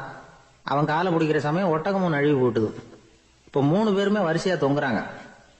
ஒட்டகக்காரன் கத்துறான், தம்பி மட்டையை விட்டுறாத, கெட்டியாக பிடிச்சிக்கோ, நான் என் மடியில் இருக்கிற 5,000 உனக்கு தந்துடுறேன்னா. மேலே தொங்குறவனுக்கு இன்னமும் சந்தோஷம், இவனும் பணம் தர்றேங்கிறான் அப்படின்னா இன்னைக்கு நமக்கு மொத்த பண வரவு எவ்வளவு அப்படின்னு ஒவ்வொன்றா கூட்டி பார்க்க ஆரம்பிச்சான். மனக்கணக்கு சரியா வரல, அதனால அப்படியே விரல விட்டு எண்ண ஆரம்பிச்சான். அவ்வளவுதான், மட்டையை விட்டுட்டு கை நழுவி வந்துட்டுது. 3 பேரும் பொத்துன்னு ஆத்துல விழுந்தாங்க. படாத பாடுபட்டு தட்டு தடுமாறி கரைக்கு வந்து சேர்ந்தாங்க. 3 பேர் மடியில் இருந்த பணமும் ஆத்தோட போட்டுது. பேராசை பெருநஷ்டம் அப்படின்னு ஒரு பழமொழி இருக்குல்ல, அதை விளக்கறதுக்காக சொல்லப்பட்ட கதை இது. இந்த காலத்துல ஒருத்தர் ஒரு நீச்சல் குளத்துல நீச்சல் அடிச்சுக்கிட்டு இருக்கிறார். காவலுக்கு இருந்தவர் அதை கவனிச்சுட்டார். கரையிலிருந்து சத்தம் போட்டாராம், இதோ பாருங்க, இங்க ராத்திரி 8 மணிக்கு மேல நீச்சல் அடிக்கிறது சட்டப்படி குற்றம், அதுக்கு அனுமதி கிடையாது, தெரியாதா உங்களுக்கு அப்படின்னாராம். இதுக்கு அவரு, ஐயோ நான் நீச்சல் அடிக்க வந்தவன் இல்லைங்க, சும்மா சுத்தி பார்க்க வந்தவன், தடுமாறி குளத்துல விழுந்துட்டேன், நீச்சல் தெரியாது, அதனால தத்தளிச்சுக்கிட்டு இருக்கிறேன் அப்படின்னு கத்துனாராம். கரையில இருந்தவர் பார்த்தார். ஓ அப்படின்னா சரி, அதுக்கு ஒன்றும் தடை இல்லை அப்படின்னு சொல்லிவிட்டு அவர் பாட்டு நடந்து போயிட்டாராம். ஒரு ஊர்ல ஒரு ஆள் இருந்தான், தையல் கடை வச்சிருந்தான். அவங்கிட்ட ஒருத்தன் ஒரு சட்டை துணி எடுத்து கொடுத்து தைக்க சொல்லியிருந்தான். வர்ற சனிக்கிழமை வா, வந்து வாங்கிட்டு போ அப்படின்னு அவன் சொல்லியிருந்தான். அதே மாதிரி இவன் வந்தான். அவன் தச்சு வச்சிருந்த சட்டையை கொடுத்தான். இவன் வாங்கி அங்கேயே போட்டு பார்த்தான். கை நீளம் ஒண்ணுக்கு ஒண்ணு வித்தியாசமா இருந்தது. வலது கை இடது பக்கத்தை விட நீளம் குறைச்சலா இருந்தது. அவன் முணுமுணுக்க ஆரம்பிச்சுட்டான், என்ன இது இப்படி தைச்சுட்டியேன்னு. இதுக்கு அவன் சொன்னான், ஐயோ இதுக்காகவா சங்கடப்படுறீங்க, வலது கையை மட்டும் கொஞ்சம் உள்ள இழுத்தாப்புல வச்சுக்கிட்டீங்கன்னா சரியா போகுது, மற்றபடி அந்த சட்டையில உள்ள கலை அம்சத்தை கவனிங்க, எவ்வளவு அற்புதமா தைச்சிருக்கேன் பாருங்க, ஒரு சின்ன குறைய இப்படி எல்லாம் பொருட்படுத்த வேண்டியதில்லை, நான் சொன்னது மாதிரி கையை கொஞ்சம் உள்ள இழுத்தது மாதிரி வச்சுக்கிட்டு நடந்து போங்க, ஜோரா இருக்கும் அப்படின்னா. அவனும் யோசிச்சு பார்த்தான். சரியான யோசனையா தான் தோணுச்சு. கொஞ்சம் முயற்சி பண்ணி வலது கையை கொஞ்சம் உள்ள இழுத்து சட்டை சரியா இருக்கிறது மாதிரி பண்ணிட்டான். இப்ப மறுபடியும் ஒரு பிரச்சனை. வலது கையை உள்ள இழுத்த மாதிரி அப்படியே வச்சுக்கிட்டதும் முதுகு பக்கம் கொஞ்சம் துணி தளர்த்தியா தொங்குறது மாதிரி தெரிஞ்சது. என்ன இது, முதுகு பக்கம் துணி குவிஞ்சுட்டுதே, தொங்குதே அப்படின்னா மறுபடியும் அடடா, இதுக்காகவா கவலைப்படுறீங்க? உடம்ப அதுக்கு தகுந்த மாதிரி கொஞ்சம் வளைச்சிக்கிட்டா சரியா போடுது. இதுக்காக அந்த அழகான தையலை பிரிச்சு அதுல உள்ள கலை அம்சத்தை கெடுக்கிறதுக்கு என் மனசு இடம் தரல. எவ்வளவுக்கு தளர்த்தியா இருக்கோ அவ்வளவுக்கு கொஞ்சம் உடம்ப வளைச்சி அப்படி குனிஞ்சது மாதிரி போங்க போதும் அப்படின்னா. அதுவும் நல்ல யோசனையா தான் பட்டுது இவனுக்கு. சரின்னு சொல்லிவிட்டு புறப்பட்டான். தெருவில் இறங்கினான். கைய கொஞ்சம் உள்ள இழுத்தான். உடம்ப கொஞ்சம் முன்னால வளைச்சான். சட்டைக்கு தகுந்த மாதிரி உடம்ப பண்ணிக்கிட்டான். மெதுவா நடந்து போறான். இப்போ எதிரில் இன்னொருத்தன் வரான். இவனை பாக்குறான். இவன் போட்டிருக்கிற சட்டையை பாக்குறான். ஆஹா, அற்புதம்ங்கிறான். சும்மா சொல்லக்கூடாது, ரொம்ப நல்லா இருக்கு. நிச்சயமா இது இந்த ஊர் மேல தெருவில் இருக்கிற ஒருத்தன் இருக்கானே, அவன் தச்சதா தான் இருக்கணும் அப்படின்னா. இதை கேட்டதும் அவனுக்கு ஆச்சரியம். எப்படி அவ்வளவு கரெக்டா கண்டுபிடிச்சிங்க அப்படின்னு கேட்டிருக்கான். இதுக்கு அந்த வழிபோகன்னு சொன்னானா, அவன் ரொம்ப கெட்டிக்காரன். உங்களை மாதிரி உடம்பும் கையும் வளைஞ்சு போன ஒரு ஆசாமிக்கு அவனை தவிர வேற யாராலேயும் இவ்வளவு பொருத்தமான ஒரு சட்டையை தைக்க முடியாது அப்படின்னானா. பாருங்க, அவனுக்காக இவன் அனுசரிக்க போய் இவனோட நிலைமை எப்படி ஆயிடுது பாருங்க. இதே மாதிரிதான் சில சடங்குகளும் சம்பிரதாயங்களும் நம்மளை கோமாளி ஆக்கி விட்டுரும். எதுவா இருந்தாலும் அதுல அறிவுபூர்வமான அணுகுமுறை அவசியம். ஒரு நர்ஸ் அவசரமா ஓடி டாக்டர் கிட்ட சொல்லிச்சான், டாக்டர் ஒரு தப்பு நடந்து போச்சு. 10ஆம் நம்பர் பெட்ல இருக்கிற பேஷண்ட்டுக்கு காலில் ஆபரேஷன் பண்றதுக்கு பதிலாக கையில ஆபரேஷன் பண்ணி விட்டீங்க. கை ஆபரேஷன் பண்ணிக்க வேண்டிய ஆள் 7ஆம் நம்பர் பெட்ல இருக்கார் அப்படின்னு தான். அதுக்கு ஒரு பதட்டப்படாம சொன்னாராம், பரவாயில்ல, இவரை தூக்கி 7ஆம் நம்பர் பெட்ல போட்டுரு அப்படின்னு. ஒருத்தர் அவசரமா போய்கிட்டு இருந்தார். எங்க போயிட்டு இருக்கீங்க அப்படின்னு கேட்டார் ஒரு பெரியவர். கடைக்கு போறேன் சார், சாமான் வாங்கறதுக்கு அப்படின்னார். அங்க போறதுக்கு முன்னாடி தெரிஞ்சுக்க வேண்டியதெல்லாம் தெரிஞ்சுக்கிட்டீங்களா அப்படின்னு கேட்டார் பெரியவர். கடைக்கு போய் காசை கொடுத்து ஒரு பொருளை வாங்கிட்டு வரப்போறோம், இதுல தெரிஞ்சுக்க வேண்டியது என்ன இருக்குது அப்படின்னார் அலட்சியமா. இப்ப அந்த பெரியவர் பேச ஆரம்பிச்சார். இந்த உலகத்துல எந்த ஒரு செயல்ல இறங்குறப்பவும் நாம நல்லா ஆலோசனை பண்ண வேண்டிய விஷயம் 5 அப்படின்னார். உதாரணமா, ஒருத்தன் கடைக்கு போய் ஏதோ ஒரு பொருளை வாங்கிட்டு வர போறான்னு வச்சுக்கங்களேன். அப்ப கூட அவன் 5 விஷயங்களை பத்தி தெரிஞ்சுக்க வேண்டியிருக்குது அப்படிங்கிறார் அவர். முதல்ல அந்த பொருள் எப்படிப்பட்டது அப்படிங்கறத தெரிஞ்சுக்கணும். 2வதா தன்னை பத்தியும் தெரிஞ்சுக்கணும். அப்பதான் அந்த பொருள் தனக்கு தேவையா இல்லையா அப்படிங்கறத புரிஞ்சுக்க முடியும். 3வதா தெரிஞ்சுக்க வேண்டியது ஒண்ணு இருக்கு. அது என்னன்னா, அந்த பொருளை அடையறதுக்கு வழி என்ன அப்படிங்கறத தெரிஞ்சுக்கணும். அதாவது எவ்வளவு பணம் கொடுத்தா அது கிடைக்கும், இது மாதிரியான விஷயங்கள். 4வதா அந்த பொருளை அடையிறது மூலமா நாம அடையக்கூடிய பயன் என்ன அப்படிங்கறதையும் உணரணும். 5வது அந்த பொருளை அடையிறதுல இருக்கக்கூடிய தடை எது அப்படிங்கறதையும் நாம தெரிஞ்சுக்கணும். பெரியவர் பேசுறது ஏதோ தத்துவம் மாதிரி தெரியுது இல்லையா? தத்துவம் தான். அதாவது இப்படி உலகியல் வாழ்க்கையில சின்ன சின்ன விஷயங்கள்லயே நாம 5 விஷயங்களை தெரிஞ்சுக்க வேண்டி இருக்குது. அது ரொம்ப அவசியமா இருக்கு. பேரின்ப நிலைன்னு சொல்றாங்கல்ல, அது மாதிரி பெரிய சமாச்சாரங்கள்லயும் இந்த 5 விஷயங்களை நாம தெரிஞ்சுக்க வேண்டியிருக்குது. அதுக்கு பேர் என்னன்னா அர்த்த பஞ்சகம். வைணவ சமயத்துல அர்த்த பஞ்சகம்ங்கிறது ரொம்ப பெரிய விஷயம். கடைக்கு போறது மாதிரி கடவுளை பார்க்க போறப்பவும் நாம 5 விஷயங்களை தெரிஞ்சுக்கணுமா. முதல்ல பரம்பொருள் அப்படிங்கிறது என்ன, அதோட தன்மைகள் என்ன, இதை தெரிஞ்சுக்கணும். இதுக்கு பேர் என்னன்னா பரமாத்ம ஸ்வரூபம் அப்படின்னு பேர். 2வது நாம யாரு, நம்மோட தன்மை என்ன அப்படிங்கறத தெரிஞ்சுக்கணும். நான் யாருன்னு எனக்கே தெரியலங்கிறப்போ இதை நான் சொல்றேன்னு இது என்னுடையதுன்னு சொல்றது தப்பு தானே. அப்புறம் 3வது விஷயம், பரம்பொருளை நாம் அடையறதுக்கு வழி எது, இது தெரிஞ்சுக்கணும். இது உபாய ஸ்வரூபம் அப்படின்னு பேர். 4வது விஷயம், நாம் அடைய வேண்டிய பயன்கள் என்ன அப்படிங்கறது தெரிஞ்சுக்கிறது. இதுக்கு புருஷார்த்தம் அப்படின்னு பேர். 5வது அந்த பயனை அடைய விடாமல் தடுக்கிற தடைகள் யாவை அப்படிங்கறத தெரிஞ்சுக்கிறது. இது விரோதி ஸ்வரூபம். இதத்தான் தடையியல் அப்படின்னு சொல்றாங்க.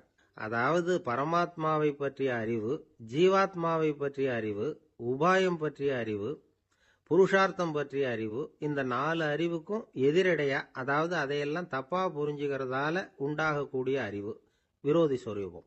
என்ன இது தகவல்ல ஏதாவது கதை சொல்லுவீங்கன்னு பார்த்தா ஏதோ தத்துவம் பேசிக்கிட்டு இருக்கிறீங்களே அப்படின்னு நினைக்கலாம். இதுவும் தெரிஞ்சுக்க வேண்டிய ஒரு பெரிய விஷயம்தான். காதல போட்டு வச்சா எப்போவாவது உபயோகப்படும். என்னுடைய நண்பர் ஒருத்தர் ஒரு நாள் என்கிட்ட சொன்னார், சார், அடுத்த மாசம் தஞ்சாவூர்ல ஒரு கல்யாணம், போறதா வேண்டாமா அப்படின்னு ஒரே குழப்பமா இருக்கு அப்படின்னார். நான் உடனே இந்த அர்த்த பஞ்சக உபதேசம் பண்ண ஆரம்பிச்சேன். அவர் எல்லாத்தையும் பொறுமையா கேட்டுட்டு, சரி சார், நான் போறதுன்னு முடிவு பண்ணிவிட்டேன்னார். எப்படி இந்த முடிவுக்கு வந்தீங்க அப்படின்னு கேட்டேன். அவர் சொன்னாரு, சார், அந்த 2வது பாயிண்ட் ஒன்று சொன்னீங்களே, அதை புரிஞ்சுக்கிட்டதுக்கு அப்புறம்தான் இந்த முடிவுக்கு வந்தேன் அப்படின்னாரு. என்ன 2வது பாயிண்ட்னு?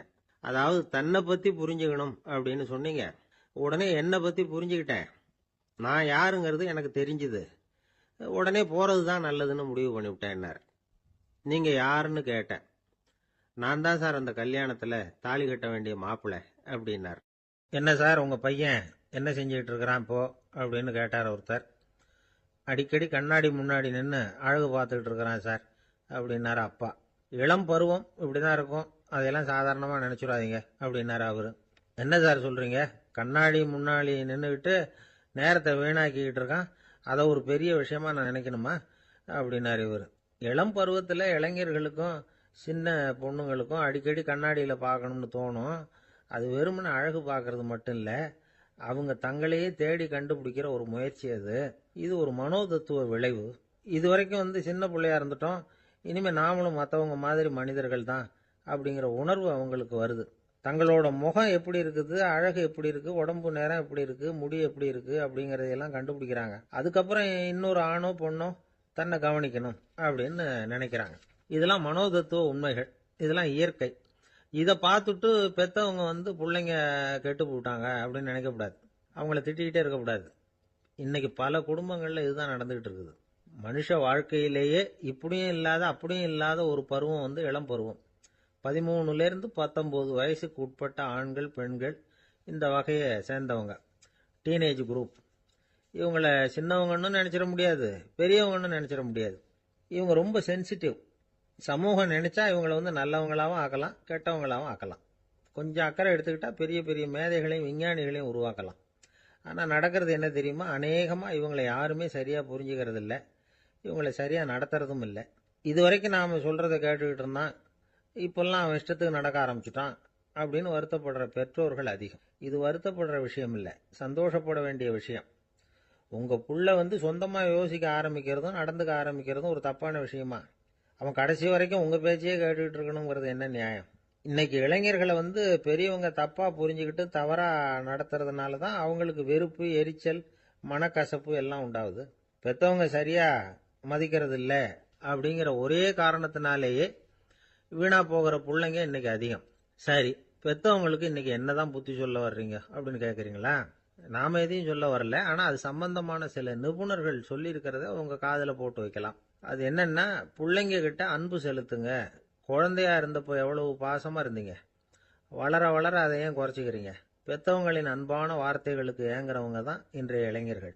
அவங்க எதை சொன்னாலும் அதை அக்கறையா காது கொடுத்து கேளுங்க, அலட்சியப்படுத்தாதீங்க. அவங்க விரும்புறது உங்ககிட்ட இருந்து ஒரு மதிப்பு, மரியாதை, அங்கீகாரம், இவ்வளவுதான். அவங்க அவங்களாவே முடிவுகள் எடுக்கட்டும், அதுக்கு நீங்க உதவியா இருங்க, அது போதும். மற்றவங்க முன்னாடி, முக்கியமா அவங்க நண்பர்கள் முன்னாடி அவங்கள பத்தி மட்டமா பேசாதீங்க. அவங்க கிட்ட பொய் சொல்லக்கூடாது. நீங்க சொன்னது பொய்ன்னு தெரிஞ்சு போச்சுன்னா உங்க பேர்ல அவங்களுக்கு இருக்கிற மதிப்பு போயிடும், நம்பிக்கை போயிடும். அவங்களுக்கு முன்னாடி நீங்க சண்டை போடக்கூடாது. உங்க பிள்ளைய எப்பவும் இன்னொரு பிள்ளையோட ஒப்பிட்டு பேசுற வேலையே வேணாம். கூட பிறந்த மற்றவங்களோட கூட ஒப்பிடக்கூடாது. இப்படி செஞ்சா அவன் உங்ககிட்டயும் பிரியமா இருக்க மாட்டான், அவங்க கிட்டயும் பிரியமா இருக்க மாட்டான். புள்ள எங்க போறான், என்ன பண்றான் அப்படின்னுலாம் துப்பறிஞ்சிட்டு இருக்கக்கூடாது. இளைஞர்கள் தனிமையை விரும்புறவங்க. அவங்கள பெட்டியில வச்சு மூடி பாதுகாக்கணும்னு நினைக்கக்கூடாது. அவங்கள எப்படி பாதுகாக்கிறது அப்படிங்கிறது அவங்களுக்கே தெரியும். உங்க புள்ள எப்படி நடந்துக்கணும்னு நீங்க எதிர்பார்க்குறீங்களோ அது மாதிரி நீங்க நடந்து காட்டுங்க, அது போதும். ஒரு வீட்டில் அப்பாவும் அம்மாவும் பேசிக்கிட்டு இருக்கிறாங்க. என்னங்க, நம்ம பொண்ணு பெரியவள் ஆயிட்டா, அடிக்கடி கண்ணாடி முன்னாடி போய் நின்றுகிட்டு இருக்கிறா, சீக்கிரமா ஒரு பையனை பார்த்து கல்யாணத்தை முடிக்காம இப்படி மசன்னு கல்லு மாதிரி உட்காந்துருக்குறீங்களே அப்படின்னு சத்தம் போட்டாங்க அந்த அம்மா. அவசரப்படாத, பார்க்கறதுக்கு கண்ணுக்கு அழகா லட்சணமா புத்திசாலியா ஒரு பையன் கிடைக்க வேணாமா, அதுதான் பார்த்துக்கிட்டு இருக்கிறேன் அப்படின்னாரு அப்பா. இதுக்கு அந்த அம்மா சொல்றாங்க, எங்க அப்பா இப்படியெல்லாம் நினைச்சுக்கிட்டு இருந்திருந்தா எனக்கு கல்யாணமே ஆயிருக்காது தெரியுமா அப்படின்னாங்களாம். பிரம்மத்தை அறிந்தவன் பிரம்மமாகிறான் அப்படின்னு ஒரு பெரியவர் பேசினார் ஒரு கோவில்ல. தைத்திரிய உபனிஷத்து அப்படி சொல்லுதான். இதை கேட்கும் பொழுது நமக்கு ஒரு சந்தேகம் வரும். அது எப்படி? பிரம்மத்தை அறிந்தவன் பிரம்மம் ஆகிறான்னா, சிங்கத்தை அறிந்தவன் சிங்கம் ஆகிறானா, தோசையை அறிந்தவன் தோசை ஆகிறானா? இப்படிப்பட்ட சந்தேகம் நமக்கு வர்றதுல ஒன்றும் ஆச்சரியம் இல்லை. இது இயற்கை. இதுக்கும் அந்த பெரியவரே பதில் சொல்றார். சிங்கம் வேற, நாம வேற. அதனால சிங்கத்தை அறிந்தவன் சிங்கம் ஆக மாட்டான். ஆனா பிரம்மம் வேற, நாம வேற இல்லை. அதனால பிரம்மத்தை அறிந்தவன் பிரம்மமாகறான் அப்படிங்கிறது அவரோட விளக்கம்.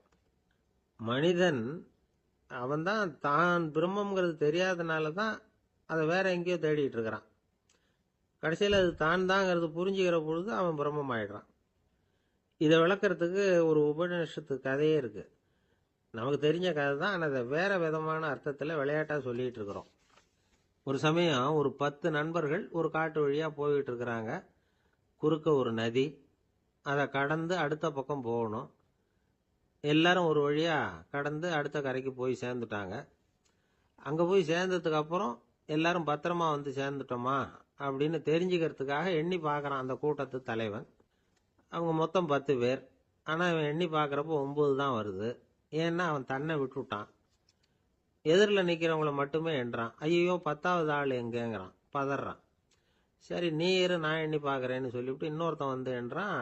அவனும் தன்னை விட்டுட்டு என்றான். 9 தான் வருது. எல்லாரும் கொய்யோ முறையோன்னு கத்த ஆரம்பிச்சிட்டாங்க. அந்த சமயத்தில் ஒரு பெரியவர் அந்த பக்கமாக வர்றார். என்ன விஷயம்னு விசாரிக்கிறார். 10வது ஆளை 6 அடிச்சுட்டு போட்டுது அப்படின்னு சொல்லி இவங்க அழறாங்க. சரி அழாதீங்க அப்படின்னு சொல்லி அந்த தலைவனை பார்த்து இப்படி வாங்குறார். வர்றான்.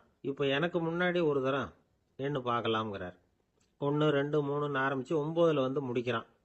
உடனே பெரியவர் நீ தான் அந்த 10வது ஆள் அப்படிங்கிறார். இது உண்மை. நாம தான் அது. நாம தான் நம்மளை வேற எங்கேயோ தேடிட்டு இருக்கிறோம். நாம எங்கேயோ தேடிட்டு இருக்கிறோமே, அந்த பிரம்மம் நாம தான். இப்படி ஒரு பெரிய உண்மையை விளக்கறதுக்காக தான் அப்படி ஒரு கதை சொல்லப்பட்டது. ஆனால் அதை வந்து நாம் வேற விதமாக வேடிக்கையாக உபயோகப்படுத்திக்கிட்டு இருக்கிறோம். எப்படி தெரியுமா? ஒரு ஆத்தங்கரையில் ஒரு 10 பேர் முழிச்சுக்கிட்டே நின்றுக்கிட்டு இருந்தாங்களாம். அந்த பக்கமாக வந்த ஒருத்தன் ஏன் இப்படி முழிச்சுக்கிட்டு நிற்கிறீங்கன்னு கேட்டிருக்கிறான். எங்களுக்கு நீச்சல் தெரியாது, நாங்கள்லாம் அடுத்த கரைக்கு போய் சேரணும் அப்படின்னு நாங்களாம். சரி நான் கொண்டுட்டு போய் விடுறேன். எல்லாரும் அக்கறைக்கு போய் சேர்ந்த உடனே ஆளுக்கு ₹1 வீதமாக மொத்தம் ₹10 எனக்கு கொடுக்கணும் அப்படின்னு இருக்கான் இவன். சரின்னு ஒத்துக்கிட்டாங்க. இவன் ஒவ்வொருத்தராக கையை பிடிச்சி மெதுவாக ஆற்றுல இறக்கி அழைச்சிட்டு போயிட்டான். 9 பேரை கரை சேர்த்துட்டான். 10வது ஆள் பாதி ஆற்றுல போயிட்டு இருக்கிறப்போ திடீர்னு வெள்ளம் வந்துட்டுது. புடி நழுவி போச்சு. கையை விட்டுட்டான். வெள்ளம் அடிச்சிட்டு போட்டுது. அழைச்சிட்டு வந்தவன் நீச்சல் அடித்து தட்டு தடுமாறி கரைக்கு வந்து சேர்ந்துட்டான். கரையில் இருந்தவங்களுக்கு இந்த விஷயம் தெரியாது. இருந்தாலும் இவன் உடம்பு பூரா நனைஞ்சி கொஞ்சம் அதிகமாக மூச்சு வாங்க நின்றுக்கிட்டு இருந்தானா. ஏங்க ஏன் இப்படி மூச்சு வாங்குது, என்ன விஷயம் அப்படின்னு கேட்டாங்களாம். அதுக்கு இவன் கொஞ்சமாக அலட்டிக்காம சொன்னானா, வேற ஒன்றும் இல்லை, நீங்கள் கொடுக்க வேண்டிய ₹10ல் ₹1 குறைஞ்சி போச்சு அவ்வளவுதான் அப்படின்னா. காசியில் இருக்கிற கடவுள் காசி விஸ்வநாதர், அங்கே இருக்கிற தேவி காசி விசாலாட்சி. இவங்க 2 பேரும் ஒரு நாள் பேசிக்கிட்டு இருந்தப்போ கடவுள் சொன்னார், இந்த மனிதர்களை நாம் ரொம்பவும் நம்பிக்கையோடு தான் படைச்சிருக்கிறோம். இருந்தாலும் அவங்களுக்கு தான் நம்பிக்கை இல்லை. எதுலேயும் ஒரு உண்மையான நம்பிக்கை இல்லாமல் வாழ்ந்துக்கிட்டு இருக்கிறாங்க அப்படின்னார். என்ன அப்படி சொல்கிறீங்க? அதை பாருங்க, எவ்வளவு பேர் காசியை தேடிட்டு வந்து கங்கையில் குளிச்சுக்கிட்டு இருக்கிறாங்க. அவங்கெல்லாம் நம்பிக்கை இல்லைன்னா இவ்வளவு தூரம் தேடிட்டு வந்து இங்கே குளிப்பாங்களா அப்படின்னு நாங்கள் தேவி.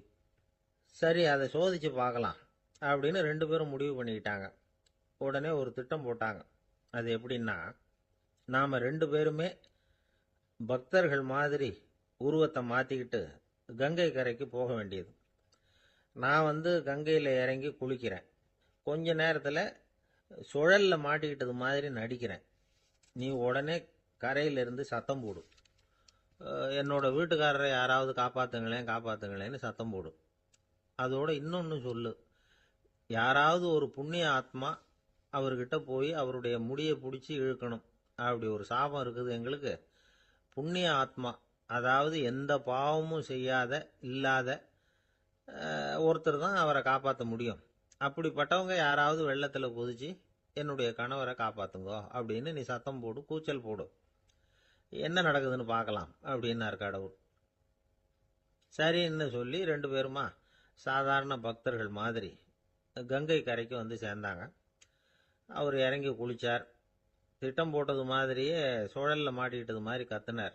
கரையில இருந்த அந்த அம்மா, ஐயோ என் கணவரை காப்பாத்துங்களேன், யாராவது காப்பாத்துங்களேன்னு கத்துனாங்க. பல பேர் ஓடி வந்தாங்க. உடனே இவங்க, பாவம் இல்லாத புண்ணிய ஆத்மா ஒருத்தரால தான் என்னுடைய கணவர் காப்பாற்றப்படணுங்கிறது விதி, அப்படி ஒரு சாபம் இருக்கு, அதனால புண்ணிய ஆத்மா யாராவது அவர்கிட்ட போய் அவர் முடியை பிடிச்சி தூக்குனா அவரை காப்பாத்தி போடலாம் அப்படின்னாங்க. இவங்க இப்படி சொன்னதும் எல்லாரும் திகைச்சு போய் நின்னுட்டாங்க. ஒவ்வொருத்தருக்கும் அவங்க செஞ்ச பாவம்லாம் ஒவ்வொன்றா ஞாபகத்துக்கு வர ஆரம்பிச்சுட்டுது. சரி, இதுக்கு நாம லாயக்கு இல்லை அப்படின்னு சொல்லி ஒதுங்கி போக ஆரம்பிச்சிட்டாங்க எல்லாம். இந்த சமயத்துல யாரோ ஒருத்தர் வேகமா ஓடி வந்தார். ஆத்துல குதிச்சார். அவர்கிட்ட போனார், முடிய பிடிச்சார், தூக்குனார், அவரை காப்பாத்தி கரைக்கு கொண்டுட்டு வந்துட்டார். அப்படி காப்பாத்தின அந்த ஆளை இவங்க 2 பேரும் தனியா கூப்பிட்டுக்கிட்டு ஒரு மண்டபத்துக்கு வந்துட்டாங்க. வந்து விசாரிக்கிறாங்க. நீ யாரப்பா அப்படின்னு கேக்குறாங்க. ஏதும் தெரியாத மாதிரி. நான் இந்த ஊர் அன்ன சத்திரத்துல வேலை செய்யற ஒரு சமையல்காரன் அப்படிங்கிறார். நீ வந்து கங்கையில குளிக்கிறது உண்டான்னு கேட்டிருக்காங்க. நான் இந்த ஊர்லயே தான் இருக்கிறேன், இருந்தாலும் தினமும் கங்கையில குளிக்கிறது இல்ல, எப்பாவது ஒரு நாள் அங்க குளிப்பேன் அப்படின்னார். கங்கையில மூழ்கி எழுந்திருச்சா பாவம்லாம் தொலையும்னு சொல்றாங்க. அப்படி இருக்கிறப்போ அங்க இன்னைக்கு கங்கையில குளிச்சுக்கிட்டு இருக்கிறவங்க எல்லாம் தங்களை வந்து புண்ணிய ஆத்மாவா நினைக்கல. கங்கையில குளிக்காத நீ உன்னை வந்து புண்ணிய ஆத்மாவா நினைச்சு என்னை காப்பாத்த வந்திருக்கிற, அது எப்படி அப்படின்னு கேட்டார். அதுக்கு அந்த ஆளு சொல்றான், கங்கையில குதிச்சதுக்கு அப்புறம் தானே உங்களை காப்பாத்த போறோம், அப்படி குதிக்கும் பொழுது என்னுடைய பாவம்லாம் போயிருக்கும்ல, நான் புண்ணிய ஆத்மாவா ஆயிருப்பனே, அதனாலதான் துணிஞ்சு வந்து உங்களை காப்பாத்தினேன் அப்படின்னா. கடவுளும் தேவியும் அவனுக்கு வந்து காட்சி கொடுத்தாங்களாம். இப்படி ஒரு கதை உண்டு. அதாவது கங்கையில குளிச்சுக்கிட்டு இருக்கிறவங்களுக்கே தங்களுடைய பாவம் போகுங்கிற நம்பிக்கை பரிபூர்ணமா இல்ல, குளிக்காத ஒருத்தனுக்கு அந்த நம்பிக்கை இருந்தது. அதனால அவனால கடவுளை பார்க்க முடிஞ்சது. கடவுளை வந்து நாமளும் பார்க்க முடியுமா முடியாதா அப்படிங்கிற குழப்பம்லாம் நமக்கு வேண்டியதில்லை. நம்பிக்கையோட வாழணுங்கிற உண்மையை மட்டும் இந்த கதையிலிருந்து புரிஞ்சுக்கிட்டா போதும். ஏன்னா இந்த கதையை கேட்டுட்டு ஒரு நண்பன் குதர்க்கமா ஒரு கேள்வி கேட்டான். ஏன் சார், கங்கையில குளிச்சா பாவம் போயிடும்னு சொல்றீங்களே, நான் எனக்கு வேண்டாத ஒருத்தனை அழைச்சிட்டு போய் கங்கையிலேயே தள்ளி விட்டுட்டு அதுக்கப்புறம் அங்கேயே முழுக்க போட்டுட்டு நான் செஞ்ச பாவத்தை வந்து அதுலேயே கழுவி விட்டுட்டு மறுபடியும் உங்ககிட்ட வந்துடுறேன்னு வச்சுக்கங்க.